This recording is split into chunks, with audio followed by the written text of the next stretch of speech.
Արամիկ, ես ինչ գենետիկ խառնաշփոթ ասկսել մոտդ։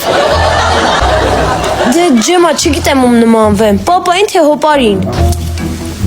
Ավելի մանրամասն բացատրեմ, որ հասկանաս։ Հոպարը սիրուն է, իսկ պապան խելացի։ Հիմա աղջիկներին ովքեր են ավելի շատ դուր գալիս, խելացիները թե սիրունները։ Խեղճ երեխա, կորելու ես կյանքում։ Բայց ինչի եմ կորելու։ Բա դե ոնց ես ապրելու ես կյանքում։ Եթե մտածում ես, որ հերդ խելացի է, իսկ հորողբերդ սիրուն։ Լավ, արի մի կողմ դնենք հոպարին ու պապային։ Հիմա աղջիկներին ովքեր են ավելի շատ դուր գալի, խելացիները թե սիրունները։ Արամիկ, ժողովուրդը մի լավ խոսք ունի, սերը աթարին էլ է կպնում։ Աթարը ի՞նչ է ջեմա։ Աթարը մի բառ է, որը հավասարաչափ բնութագրում է համ հորդ, համ հորողբորդ։